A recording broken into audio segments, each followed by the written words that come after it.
E aí pessoal, tudo bem? Bem-vindos a mais uma videoaula. Hoje, no nosso encontro de número 19, nós vamos falar sobre a NR10, Segurança em Instalações e Serviços em Eletricidade. Antes de falar da NR10 propriamente dita, eu coloquei no nosso site um material muito legal elaborado pelo SESI, que é a NR10 comentada. É só dar um pulinho no nosso blog, sabinosst.blogspot.com. Ele tem essa cara aí. E logo aqui embaixo vocês vão ver o link com o nosso site. Lá dentro, na parte Downloads, entre outros materiais, vocês vão encontrar a NR10 comentada. Eu acho que vale a pena para quem já trabalha na área ou para quem está estudando. Não é um material muito longo, tá? São tudo perguntas e respostas. Eu acho que fica um aprendizado bem tranquilo. Ok, gente? Falando sobre a NR10 propriamente dita, lógico que eu não vou abordar toda a norma, então vamos dar só uma geralzona sobre ela, chamando a atenção para alguns pontos mais importantes, ressaltando também que ela está à disposição no nosso blog.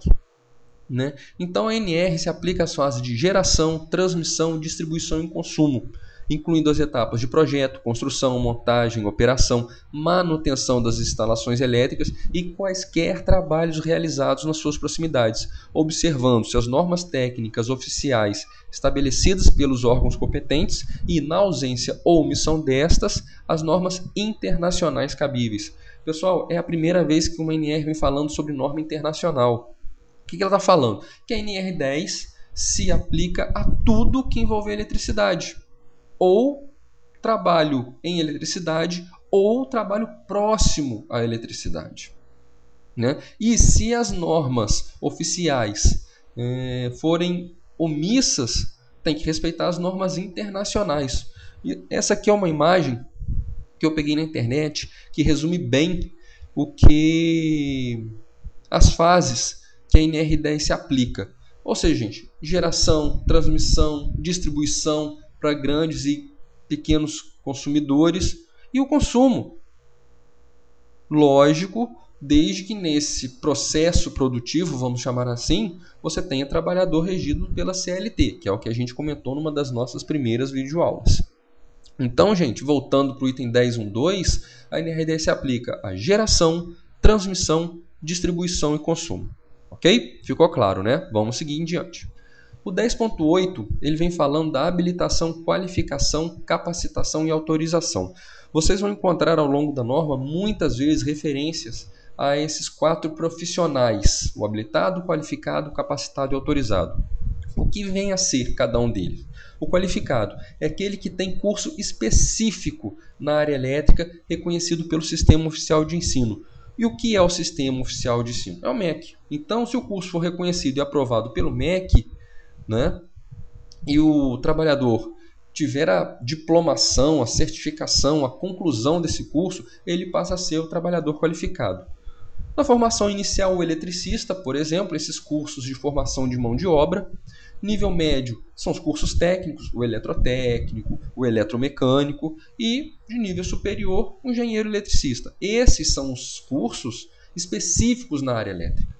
O profissional legalmente habilitado é o profissional qualificado com registro no conselho de classe. Um exemplo óbvio, o engenheiro eletricista, ele passa a ser profissional legalmente habilitado segundo as exigências da NR10 quando ele faz o seu registro no CREA. Tá? O autorizado, gente, anuência formal da empresa. Não adianta nada, por exemplo, você ter um engenheiro eletricista com registro no CREA, é o profissional legalmente habilitado, mas ele trabalha como administrador da empresa. Ele não é o autorizado de acordo com a NR10. É uma anuência formal, um documento por escrito. Tá? E o capacitado, já eu falo o porquê do asterisco, o trabalhador capacitado é aquele que recebe a capacitação e trabalha sob a responsabilidade do profissional legalmente habilitado e autorizado. Ele tanto vai receber a capacitação desse profissional, o legalmente autorizado, o profissional legalmente habilitado, que é o qualificado com registro no conselho de classe e autorizado, que tem a anuência formal da empresa, e trabalha sob a responsabilidade dele. Ok? Agora, o porquê do asterisco? A norma chama atenção para o fato de que a capacitação só tem validade para a empresa que capacitou esse profissional e nas condições estabelecidas pelo profissional habilitado e autorizado responsável pela capacitação. Ou seja, se hoje eu sou capacitado numa empresa X, recebo uma proposta de trabalho na empresa Y e vou para lá, a minha capacitação não serve mais. Ok, né, gente? Isso tudo está definido na norma. Acredito que falando assim a gente não tem muita dificuldade de entender, não. Tá? A pergunta que não quer calar. Todo lugar que eu vou, dando curso, dando palestra, dando treinamento, dei uma aula recentemente sobre a NR10, me perguntaram isso também. O técnico de segurança do trabalho pode dar a capacitação exigida pela NR10? Gente, a resposta é não. Eu não estou falando que o técnico de segurança do trabalho não pode dar um curso sobre a NR10. Pode. Eu não tenho habilitação legal nenhuma de acordo com a NR10 e eu estou fazendo esse bate-papo com vocês. Então, não quer dizer que ele não pode dar um curso sobre a NR10. A pergunta é: o técnico de segurança do trabalho pode dar a capacitação exigida pela NR10? Nos anexos vocês encontram 2 grades de programação de 40 horas e de 80 horas. O técnico de segurança do trabalho pode dar? Não. Por quê? Por que não? Vamos recordar, gente. Recordando. Profissional qualificado. Curso específico na área elétrica reconhecida pelo Sistema Oficial de Ensino. Exemplos: eletricista, eletrotécnico, engenheiro eletricista. O profissional capacitado é o que recebe a capacitação e trabalha sob a responsabilidade do profissional legalmente habilitado. Tá? Chamar atenção para esses 2 itens. É o que recebe a capacitação e trabalha sob a responsabilidade do PLH. Né?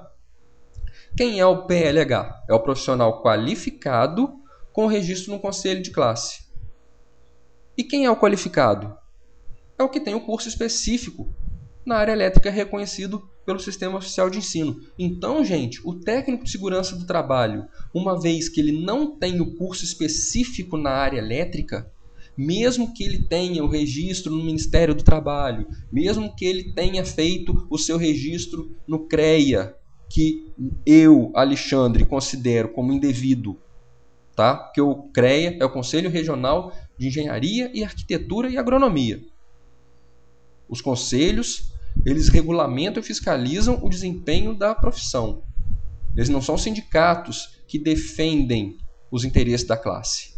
Então, no meu entendimento, técnico de segurança do trabalho fazer registro no CREA é a mesma coisa que um técnico de enfermagem fazer o seu registro no CRM, por exemplo, no Conselho Regional de Medicina.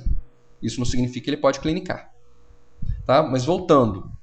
Então, gente, o técnico de segurança do trabalho, uma vez que ele não tem um curso específico na área elétrica, ele não é considerado profissional legalmente habilitado, porque ele não tem essa qualificação. Logo, ele não pode dar capacitação, porque a capacitação tem que ser feita pelo profissional legalmente habilitado. Gente, dúvidas, sugestões, meu e-mail está à disposição. Tá? sabino.sst@gmail.com. Mas eu acredito que tenha ficado claro para todo mundo. Vamos em frente. Sinalização de segurança. A norma traz muita coisa sobre sinalização de segurança. Eu queria dar um exemplo para vocês aqui. Um exemplo primeiro é a identificação dos circuitos elétricos.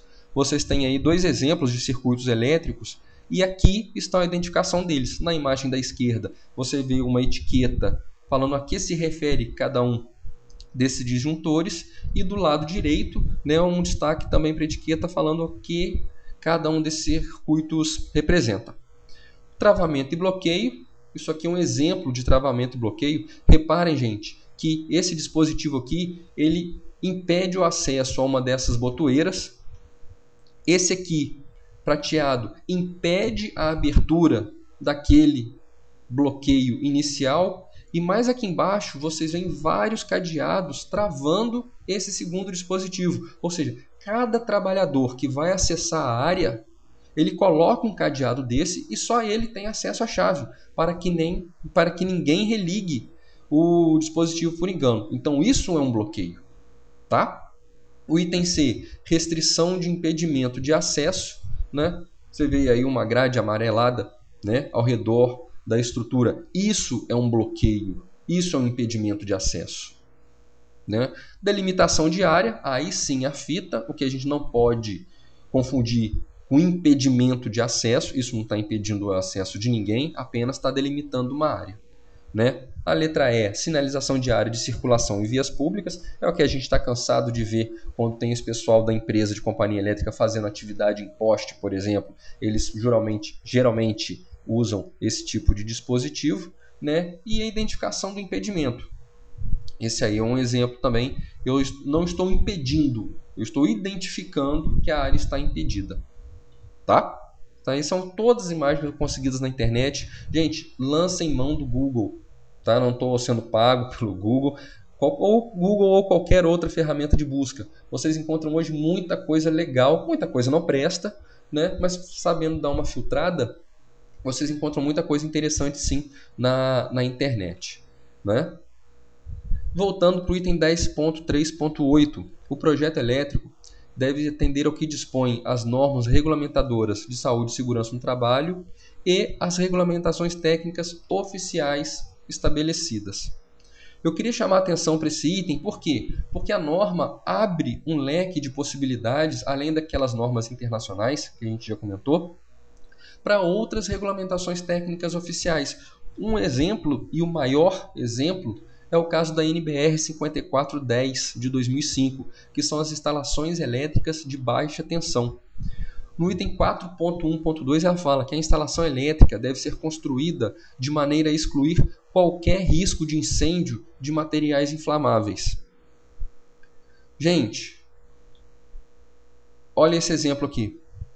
Não quero levar em consideração isso aqui não, que isso aí é fiação exposta, está absurdamente errado. Mas olha só isso aqui. É um dispositivo elétrico instalado em material inflamável, que está na madeira.